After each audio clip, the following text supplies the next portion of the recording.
Hi hello, welcome back to my channel Meera Kalyana ಭಾಗ 25. ದಯವಿಟ್ಟು ಪ್ರತಿನಿತ್ಯ ಕೇಳ್ಕೊತಾ ಇದ್ದೀನಿ, ಇಷ್ಟ ಆದವರು ನೋಡ್ತಾ ಇರೋರು ಸಬ್ಸ್ಕ್ರೈಬ್ ಮಾಡ್ಕೊಳ್ಳಿ ಅಂತ. ಯಾರು ಕೂಡ ಸರಿಯಾಗಿ ಸಬ್ಸ್ಕ್ರೈಬ್ ಮಾಡ್ತಾ ಇಲ್ಲ. ಸಬ್ಸ್ಕ್ರೈಬ್ ಮಾಡಿರೋರಿಗೆ ತುಂಬಾ ಥ್ಯಾಂಕ್ಸ್. ಹಾಗೆ ಇನ್ನು ಯಾರು ಸಬ್ಸ್ಕ್ರೈಬ್ ಮಾಡಿಲ್ಲ ದಯವಿಟ್ಟು ಸಬ್ಸ್ಕ್ರೈಬ್ ಮಾಡ್ಕೊಳ್ಳಿ. ಓಕೆನಾ? ಕಥೆನ ಶುರು ಮಾಡ್ತೀನಿ. ಇವರಿಬ್ಬರು ಯಾರು ಕೂಡ ಇನ್ನೂ ಎದ್ದಿಲ್ಲಮ್ಮ ಅಂತ ರೂಪಾ ಅವರು ಹೇಮಾ ಅವರಿಗೆ ಹೇಳ್ತಾರೆ. ನಂತರ ಹೇಮಾ ಅವರು ಪಾಪಚ್ಚೆ ಆ ಹುಡುಗಿ ಜಲ್ದಿಂದ ರಾತ್ರಿ ಅದೆಷ್ಟು ನರಳಿದಾಳೋ ಏನೋ, ನಾನು ಅವಳ ಜೊತೆಗೆ ಇರ್ತೀನಿ ಅಂದರೂ ಕೂಡ ಈ ಪುಟ್ಟ ನೀವು ಹೋಗಿ ಮಲ್ಗಿ ಎಂದು ಹೋಗುವವರೆಗೂ ಬಿಡಲೇ ಇಲ್ಲ. ಈ ಆರೆನ ನಂಬಿ ಮೀರಾ ಒಬ್ಬಳೇ ನಾನು ಬಿಟ್ಟು ಬರಬಾರ್ದಾಗಿತ್ತು ಅಂತ ಹೇಳಿ ತುಂಬಾ ನೊಂದ್ಕೊಂಡ್ರು. ಅವರ ಬಳಿಗೆ ಬಂದ ರೂಪ ಅವರು ಸುತ್ತಲೂ ಮನೆ ಸುತ್ತ ಕಣ್ಣಾಡ್ಸುತ್ತಾ, ಅಮ್ಮ ನೀನು ನಿಜ ಹೇಳಬೇಕು ಅಂದರೆ ನಿನ್ನೆ ನೀವು ಮೀರಾನ ಹಾಗೆ ಬಿಟ್ಟು ಬಂದಿದ್ದು ಒಳ್ಳೆಯದೇ ಆಯಿತು ಎಂದು ಹೇಮಾ ಅವರ ಮುಖವನ್ನು ನೋಡಲು, ಇದೇನು ಮಾತಾಡ್ತಾ ಇದೀಯ ನೀನು ರೂಪಾ ಎಂದು ಗೊಂದಲದಿಂದ ಕೇಳಲು, ಅಮ್ಮ ನಾನು ಮೀರಾಗೆ ಕೆಟ್ಟದನ್ನ ಬಯಸ್ತಾ ಇಲ್ಲ. ನಾನು ಹೇಳಿದ್ದು ನಿನ್ನೆ ನೀವು ಅವಳನ್ನು ಬಿಟ್ಟು ಬಂದಿದ್ರಿಂದ ನಿಮ್ಮ ಮಗ ಅವಳು ಕಾಣಿಸ್ತಾ ಇಲ್ಲ ಅಂತ ಎಷ್ಟೊಂದು ಟೆನ್ಷನ್ ಮಾಡ್ಕೊಂಡಿದ್ದ, ನೀವು ಗಮನಿಸಿದ್ರಾ ನಿನ್ನೆ? ಹಾಗೆ ರಾತ್ರಿ ಕೂಡ ಅವಳನ್ನು ಒಬ್ಬ ಪ್ರೀತಿ ಇರುವ ಗಂಡನಂತೆ ಎಷ್ಟೊಂದು ಚೆನ್ನಾಗಿ ಕಾಳಜಿ ಮಾಡ್ದಾಗ ಗೊತ್ತಾ ಅಮ್ಮ? ಏಜೆ ನಮ್ಮ ಮುಂದೆ ಅವಳ ಮೇಲೆ ಪ್ರೀತಿ ಇಲ್ಲದೆ ಇರುವಂತೆ, ಮನೆಯವರ ಒತ್ತಾಯಕ್ಕೆ ಕಟ್ಟು ಬಿದ್ದು ಅವಳ ಜೊತೆ ಜೀವನ ಮಾಡಿಕೊಂಡು ಇರುವಂತೆ ಇದ್ದರೂ ಕೂಡ, ಆದರೆ ಈಗ ಮೀರಾ ಒಳ್ಳೆತನ ಅವನ ಹೃದಯದಲ್ಲಿ ಪ್ರೀತಿ ಹರಡುವಂತೆ ಮಾಡಿದೆ. ರೂಪಾ ಅವರ ಮಾತುಗಳನ್ನ ಕೇಳ್ತಾ ಇದ್ದ ಹೇಮಾ ಅವರಿಗೆ ಹೌದು, ಅದು ನಿಜ ಅನ್ನಿಸ್ತು. ನೀನು ಹೇಳ್ತಾ ಇರೋದು ನಾನು ಕೂಡ ತುಂಬ ಸಲ ಗಮನಿಸಿದ್ದೀನಿ ರೂಪಾ. ನನ್ನ ಪುಟ್ಟ ನಮ್ಮ ಮುಂದೆ ಮೀರಾ ಮೇಲೆ ಕೋಪ ಇರುವಂತೆ ವರ್ತಿಸಿದ್ರು ಕೂಡ ಅವಳು ಅವನ ಎದುರಿಗೆ ಇದ್ದರೆ ಅವನು ಅವಳ ಕಡೆಗೆ ನೋಡುವ ನೋಟದಲ್ಲೇ ಅವಳ ಮೇಲೆ ಅವನಿಗೆ ಎಷ್ಟು ಪ್ರೀತಿ ಮೂಡಿರೋದು ಇದೆ ಅಂತ ಅವನ ಕಣ್ಣಲ್ಲಿ ಸ್ಪಷ್ಟವಾಗಿ ಕಾಣುತ್ತೆ ಕಣೆ ಅಂತ ಹೇಳಲು, ಹೌದು ಅಮ್ಮ, ನಾನು ಕೂಡ ಅದನ್ನೇ ನಿಮಗೆ ಹೇಳ್ತಾ ಇರೋದು. ನೀವು ಈಗ ಮೀರಾ ಆರೋಗ್ಯದ ವಿಚಾರದಲ್ಲಿ ಸ್ವಲ್ಪ ನೋಡಿಯೂ ನೋಡದಂತೆ ಸುಮ್ಮನಿದ್ಬಿಡಿ, ಆಗ ಸ್ವತಃ ನಿಮ್ಮ ಮಗ ಮೀರಾ ಕಾಳಜಿನ ಮಾಡ್ತಾರೆ ಅಂತ ನಗಲು ಅವರ ಮಾತುಗಳು ಸರಿ ಎನಿಸಿ ಹೇಮಾ ಅವರು, ಆಯಿತು ರೂಪ, ನಿನ್ನ ಬಾಯಿ ಹರಕೆಯಂತೆ ಆದಷ್ಟು ಬೇಗ ಅವರಿಬ್ಬರು ಕೂಡ ಒಂದಾಗಿ ಬಾಳಿದರೆ ನನ್ನಷ್ಟು ಖುಷಿ ಪಡುವ ವ್ಯಕ್ತಿ ಮತ್ತೊಬ್ಬರಿಲ್ಲ ಅಂತ ಹೇಳಿ ನಿಟ್ಟಿಸಿ ಬಿಡ್ತಾರೆ. ಕೆಳಗೆ ಇಳಿದು ಬಂದ ವಿದ್ಯಾ ಸೋಫಾ ಮೇಲೆ ಕುಳಿತುಕೊಂಡು, ಹೇ ಮೀರಾ, ಅದೆಲ್ಲಿ ಹಾಳಾಗೋಗಿದೆಯಾ, ಒಂದು ಕಪ್ ಸ್ಟ್ರಾಂಗ್ ಕಾಫಿನ ತಂದುಕೊಡ್ತೀಯಾ ಎಂದು ತಲೆ ಹಿಡಿದು ಕುಳಿತವಳ ಅವಳಿಗೆ ಕಾಫಿ ಕಪ್ನ ಹಿಡಿಯಲು ಇಷ್ಟು ಹೊತ್ತಾ ನಿನಗೆ ಕಾಫಿ ತಂದುಕೊಡೋಕ್ಕೆ ಅಂತ ತಲೆ ಎತ್ತಿ ನೋಡಿದವಳಿಗೆ ಕಾಫಿ ಕಪ್ ಹಿಡಿದು ನಿಂತಿದ್ದ ಹೇಮಾ ಅವರನ್ನು ಕಂಡು ಒಂದು ಕ್ಷಣ ಅವಳಿಗೆ ಉಸಿರು ಕಟ್ಟಿದಂತೆ ಅನುಭವ ಆಯಿತು. ತಕ್ಷಣವೇ ಮೇಲೆದ್ದು ನಿಂತ ವಿದ್ಯಾ, ಅತ್ತೆ ಅದು ನೀವ್ಯಾಕೆ ತಗೊಂಡು ಬಂದ್ರಿ, ನಾನು ಹೇಳಿದ್ದು ಅವಳಿಗೆ ಎಂದು ತಲೆಯನ್ನು ತಗ್ಗಿಸಿ ನಿಂತವಳನ್ನ ಕಂಡು ಹೇಮಾ ಅವರು, ಪರವಾಗಿಲ್ಲ ತಗೋ, ಇವತ್ತು ನನ್ನ ಕೈ ಟೇಸ್ಟ್ ನೋಡು ಎನ್ನಲು ಏನೊಂದು ಮಾತನಾಡದೆ ಕಾಫಿ ಕಪ್ನ ತೆಗೆದುಕೊಂಡು ಸುಮ್ಮನೆ ನಿಂತವಳ ಕಂಡು, ವಿದ್ಯಾ, ನೀನು ಹೇಗೆ ಈ ಮನೆ ಸೊಸೆಯೋ ಹಾಗೆ ಮೀರಾ ಕೂಡ ಈ ಮನೆ ಹಿರಿ ಸೊಸೆ. ಅವಳು ಹಿರಿ ಸೊಸೆ ಅಂತ ಅಲ್ಲೇ ಹೋದರೂ ಕೂಡ ವಯಸ್ಸಿನಲ್ಲಿ ಅವಳು ನಿನಗಿಂತ 1 ವರ್ಷ ದೊಡ್ಡವಳು. ಅವಳ ವಯಸ್ಸಿಗಾದರೂ ಮರ್ಯಾದೆ ಕೊಟ್ಟು ಅಕ್ಕ ಅನ್ನೋದನ್ನು ಕಲಿ. ಅವಳೇನು ಈ ಮನೆಯಲ್ಲಿ ಕೆಲಸದವಳಲ್ಲ. ನಿನಗೆ ಏನಾದರೂ ಬೇಕು ಅಂದರೆ ಹೋಗಿ ಅದೇನು ಬೇಕೋ ಅದನ್ನು ನೀನೇ ಮಾಡಿಕೊಂಡು ತಿನ್ನುವಷ್ಟು ಸ್ವಾತಂತ್ರ್ಯ ನಿನಗೆ ಈ ಮನೆಯಲ್ಲಿ ಇದೆ.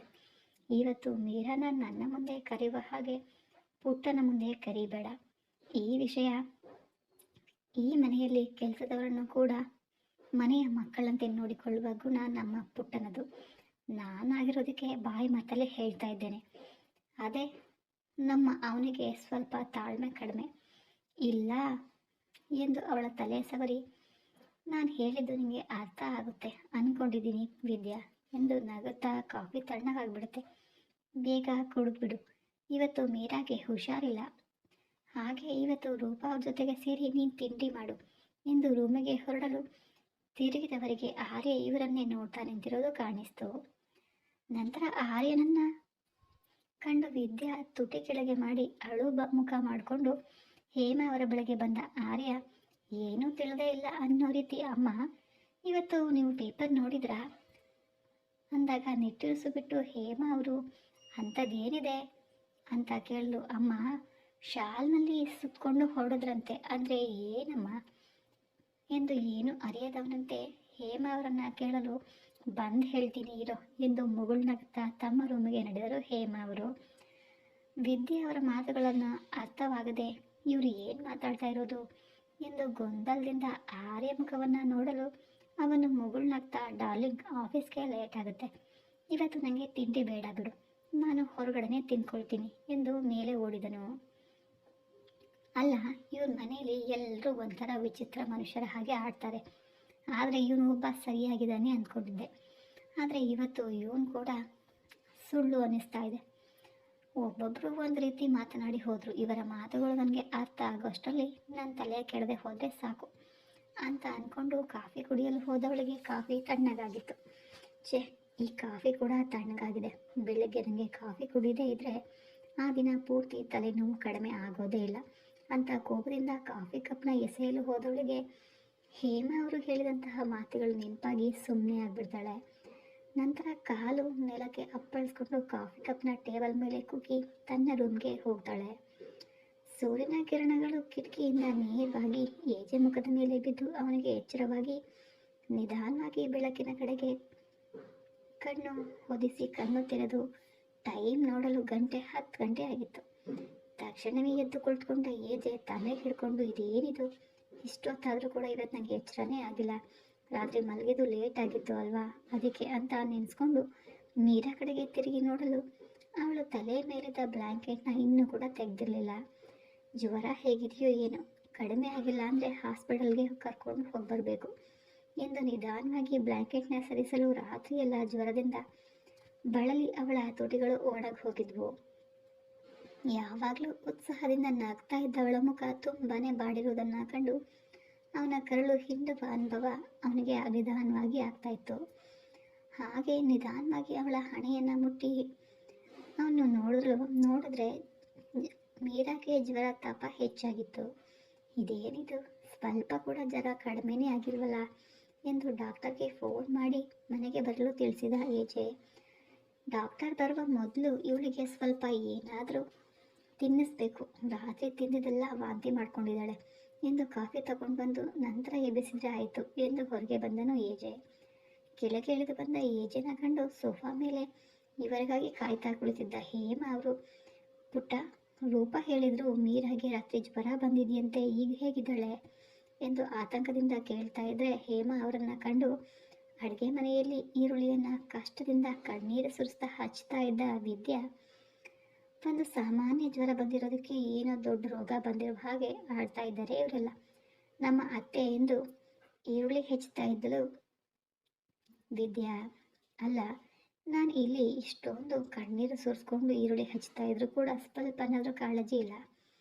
ಆ ಹಾಳಾದವಳು ಮಹಾರಾಣಿ ಹಾಗೆ ಸೂರ್ಯ ನೆತ್ತಿಯ ಮೇಲೆ ಬಂದರೂ ಇನ್ನೂ ಎಚ್ಚರ ಇಲ್ಲದೆ ಮಲಗಿರುವ ಅವಳ ಮೇಲೆ ಅದೇನು ಕಾಳಜಿನೋ, ಆಹಾಹಾ, ಅದೇನು ಪ್ರೀತಿಯೋ.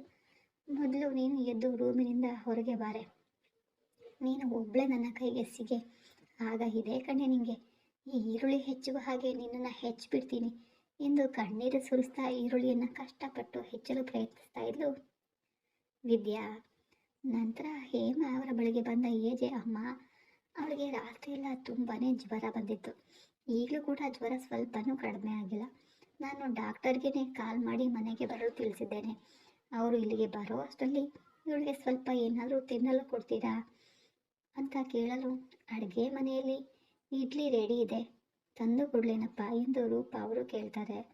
ಏಜೆ, ಮೊದಲು ಅವಳು ಸ್ವಲ್ಪ ಕಾಫಿನ ಕುಡಿದು ಸುಧಾರಿಸ್ಕೊಂಡು ನಂತರ ತಿಂಡಿ ತಿನ್ಸಿದ್ರೆ ಆಯಿತು ಅಂತ ನಾನು ಕಾಫಿ ಮಾಡಿಕೊಂಡು ಬರ್ತೀನಿ ಇರು, ಅಷ್ಟರಲ್ಲಿ ಮೀರಾನ ಎಬ್ಸಿ ಅವಳಿಗೆ ಬಾಯಿ ತೊಳಿಸ್ಬಿಡು ಅಂತ ಹೇಳ್ತಾರೆ ಹೇಮ ಅವರು.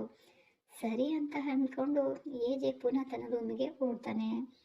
ಕಾಫಿ ತಗೊಂಡು ಹೋಗಲು ಅಡುಗೆ ಮನೆಗೆ ಬಂದ ಹೇಮ ಅವರಿಗೆ ಒಂದು ಈರುಳ್ಳಿ ಕೂಡ ಸರಿಯಾಗಿ ಹೆಚ್ಚಲು ಬರದೆ ಕಣ್ಣು ಉರಿ ತಾಳಲಾಗದೆ ಕಣ್ಣನ್ನು ಉಜ್ಜುತ್ತಾ ಬೈಕೊಂಡು ನಿಂತವಳ ಕಂಡು ನಗು ಬಂದು ಕೂಡ ತಡೆಯುತ್ತಾ ಹೇಮ ಅವರು, ಇದೇನಿದು ನಿತ್ಯ ವಿದ್ಯಾ, ಒಂದು ಈರುಳ್ಳಿ ಕೂಡ ಸರಿಯಾಗಿ ಹೆಚ್ಚಿಲ್ಲ, ನೀನು ಅಡುಗೆ ಮನೆಗೆ ಬಂದು 1 ಗಂಟೆ ಆಯಿತು, ಹೀಗೆ ಕಣ್ಣುಜ್ಕೊಂಡು ನಿಂತರೆ ನೀನು ಸಾಂಬಾರು ಮಾಡೋದು ಯಾವ ಕಾಲಕ್ಕೆ ಎಂದು ಬೇಗನೆ ಕಾಫಿ ಮಾಡಿಕೊಂಡು ಕಾಫಿ ಕಪ್ನ ಹಿಡ್ಕೊಂಡು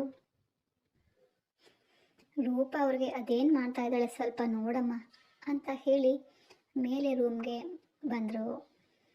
ರೂಮಿಗೆ ಬಂದ ಏಜೆ ಈ ಕಡೆ ಅವಳ ಕೆನ್ನೆನ ತಟ್ಟಿ ಹೆಂಡ್ತಿ ಹೆಂಡ್ತಿ ಅಂತ ಕರೆಯಲು ಜ್ವರದ ಊರಿಗೆ ತಲೆ ಕೂಡ ಭಾರ ಎನಿಸಿ ಕಣ್ಣು ಕೂಡ ತೆರೆಯಲು ಸಾಧ್ಯವಾಗಲಿಲ್ಲ ಮೀರಾಗೆ. ಹಾಗೆ ನಿಧಾನವಾಗಿ ಹಾ ಎಂದು ಸುಮ್ಮನಾದವಳನ್ನ ಕಂಡು, ಹೇಳು ಮೀರಾ, ಡಾಕ್ಟರ್ಗೆ ಕಾಲ್ ಮಾಡಿದ್ದೀನಿ, ಇನ್ನೇನು ಬರಬಹುದು, ಅವರು ಬರೋ ಅಷ್ಟರಲ್ಲಿ ನೀನು ಹೊಟ್ಟೆಗೆ ಏನಾದರೂ ಸ್ವಲ್ಪ ತಿನ್ನಬೇಕು, ಇದ್ದೇಳು ಮೇಲೆ ಮುಖ ತೊಳೆಯುವಂತೆ ಎನ್ನಲು ನಿಧಾನವಾಗಿ ಸ್ವಲ್ಪ ಕಣ್ಣನ್ನು ತೆರೆಯಲು ಹೋದವಳಿಗೆ ತಲೆ ತುಂಬಾನೇ ಭಾರ ಹೆಚ್ಚಾಗಿ ಕಣ್ಣು ತೆರೆಯಲು ಕೂಡ ಅವಳಿಗೆ ಸಾಧ್ಯ ಆಗದೆ ನಿಧಾನವಾಗಿ ಕಣ್ಣು ತೆರೆದೊಳಗೆ ಅವಳ ಕಣ್ಣಲ್ಲಿ ತುಂಬಿದ್ದ ನೀರು ಜಾರಲು, ಏನಾಯ್ತೋ, ಯಾಕೆ ಅಳ್ತಾ ಇದೀಯಾ ಹೆಂಡತಿ ಎಂದು ಆತಂಕದಿಂದ ಅವಳ ಪಕ್ಕದಲ್ಲೇ ಕೂತು ಅವಳ ಮುಖವನ್ನು ನೋಡ್ತಾ ಇದ್ದಾನೆ ಏಜೆ. ಪುನಃ ಕಣ್ಮುಚ್ಚಿದಳು. ನಿಧಾನವಾಗಿ, ನಾನು ಅಳ್ತಾ ಇಲ್ಲ, ವಿಪರೀತವಾದ ತಲೆ ಭಾರ, ಕಣ್ಣು ತೆರೆಯಲು ನನಗೆ ಆಗ್ತಾ ಇಲ್ಲ, ಅದೇನು ಅನ್ನಿಸ್ತಾ ಏನೋ. ಏಜೆಗೆ ಸೀದಾ ಬಾತ್ರೂಮ್ಗೆ ಹೋದವನೇ ಬಿಸಿ ನೀರು ಮತ್ತು ಟವಲ್ನ ಹಿಡ್ಕೊಂಡು ಬಂದವನು ಬಿಸಿ ನೀರಲ್ಲಿ ಟವಲ್ನ ಅತಿ ನಿಧಾನವಾಗಿ ಅವಳ ಮುಖವನ್ನು ಒರೆಸಿದ. ಅಷ್ಟು ಹತ್ತಿರದಲ್ಲಿ ಅವಳ ಮುಖವನ್ನು ಕಂಡವನಿಗೆ ಯಾವಾಗಲೂ ತನ್ನನ್ನು ಕಂಡೆ ಹೆದರಿ ಪಟಪಟನೆ ಬಡೀತಾ ಇದ್ದ ಕಣ್ಗಳು ಹೆಚ್ಚು ಮಾತನಾಡಿದರೆ ಎಲ್ಲಿ ಆ ತುಟಿಗಳಿಂದ ರಕ್ತವೇ ಹರಿದು ಬರುತ್ತದೆ ಎನ್ನುವಂತೆ ಹೊಳೆಯುವ ಅವಳ ತುಟಿಗಳು ಇಂದು ಜ್ವರದ ತಾಪದಿಂದ ಒಣಗಿ ಬಾಡಿರುವ ಅವಳ ಮುಖವನ್ನು ನೋಡಲು ಏಜೆ ಮನಸ್ಸಿಗೆ ಯಾವತ್ತೂ ಆಗಿರದಂತಹ ಹೊಸ ಅನುಭವ, ಏನೋ ಒಂದು ರೀತಿಯ ವಿಚಿತ್ರ ಸಂಕಟ ಅನ್ನಿಸ್ತಾ ಇತ್ತು. ಈ ಕಥೆ ಮುಂದುವರಿಯುತ್ತದೆ. ಈ ಕಥೆ ನಿಮಗೆಲ್ಲ ಇಷ್ಟ ಆಗಿದ್ರೆ ದಯವಿಟ್ಟು ನಮ್ಮ ಚಾನಲ್ನ ಸಬ್ಸ್ಕ್ರೈಬ್ ಮಾಡಿ, ಹಾಗೆ ಲೈಕ್ ಮಾಡೋದನ್ನು ಮರಿಬೇಡಿ. ದಯವಿಟ್ಟು ಮತ್ತೆ ಹೇಳ್ತೀನಿ, ಸಬ್ಸ್ಕ್ರೈಬ್ ಮಾಡಿಕೊಂಡು ವಿಡಿಯೋನ ನೋಡಿ. ಮತ್ತೆ ಸಿಗೋಣ ಮುಂದಿನ ವಿಡಿಯೋದಲ್ಲಿ. ಧನ್ಯವಾದಗಳು.